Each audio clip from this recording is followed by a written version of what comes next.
pillars ng Philippine industry at Philippine entertainment industry.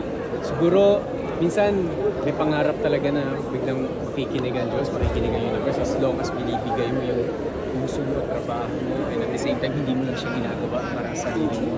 Ayun, siguro, yun, talagang para sa mga nangangarap. Right. Last na lang, we're doing a story about too much high ticket prices. Naniniwala ka ba benta ka kahapon? So you saw how much it is? Yeah. As of now, parang nasa 370, 375, parang ganun. Tingin ko, sariling opinion. Dahil sa taxes natin na nakaka-apekto sa lahat ng aspeto ng ekonomiya natin, hindi lang sa atin, na yung distributions kasi ang daming distributors na magkahati-hati kaya at the same time yung presyo niya ay nagtataas. Naniniwala ako na for a festival like Metro Manila Film Festival, pwedeng may gawin tayo para sa mga Pilipino kasi naaalala ko na nagkaroon ng 65 years ang SM. And for only 65 pesos, grabe yung dagsa ng mga Pilipino.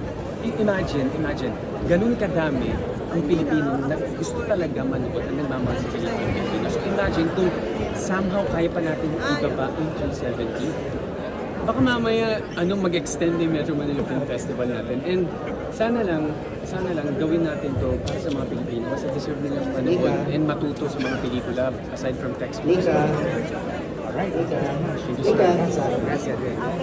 Sa picture award. Sorry, sana sa mga nakuwang recognition ng Gumburza ay madagdagan ang mga sinihan namin, lalo na sa mga probinsya dahil sobrang daming probinsya po talaga nananawagan.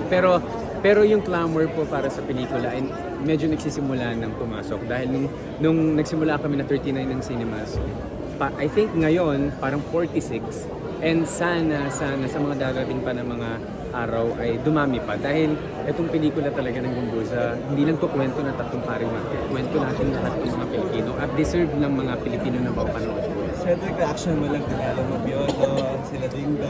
Ayun, for the nth time. Tatlo pa nga pa. For the nth time, it's really overwhelming talaga. Kasi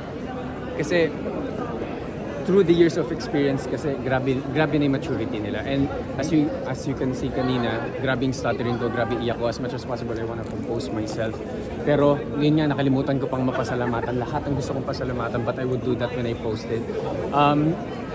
Overwhelming siya.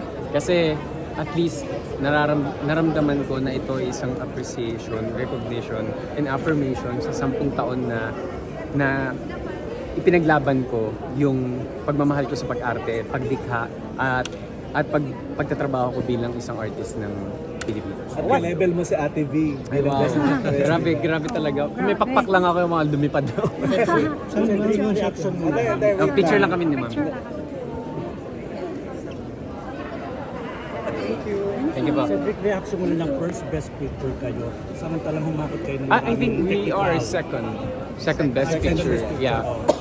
Pakiramdam ko doon. Oo, na dapat best picture kayo, parang gano'n. Wow, so sobrang laking bagay nun. Sobrang laking bagay nun kasi lahat ng 10 pelikula, sobrang magaganda ang nagkikater ng bawat traditional culture natin mga Pilipino. Yung second best picture, dream na yun ng halos lahat din ng pelikula kasi hindi lahat nabibigyan ng ganung opportunity. So sobrang pasasalamat, sobrang pagiging grateful. For sure, the whole cast and crew and Pepe, MQuest and Jescom ay sobrang thankful na dun sa recognition ng second best picture kasi hindi rin namin ini-expect yung mga bagay-bagay. Ano first thing na gagawin mo after tonight? First thing, magsasaya ako kasama ang Gumburza, ang Victory pamilya party. ko. Yeah, definitely. Yeah. For sure, maraming project after nito. Maraming project. Sino yung mga gusto mong makasama mga great actress na you want to work with? I'm really bad with names. Pero yung gusto ko makatrabaho yung mga kilala kong mga aktor na alam kong yung work ethics nila nandiyan. Kasi naniniwala kami na maraming magaling na aktor pero hindi lahat nagkakaroon ng magandang relation sa mga staff and crew natin. So, kung ito nga sayang nga wala na si Tito Eddie ngayon. Kasi si Tito Eddie, isa siya sa pinaka gusto kong makatrabaho. Pero nakasama ko siya sa Kalel 15. And syempre yung mga senior actors din natin and yung mga baguhan natin na actors na alam ko na nagtatrabaho talaga at binibigay yung lahat. And at the same time, nandun yung magandang relationship sa mga katrabaho namin on and off cam. What's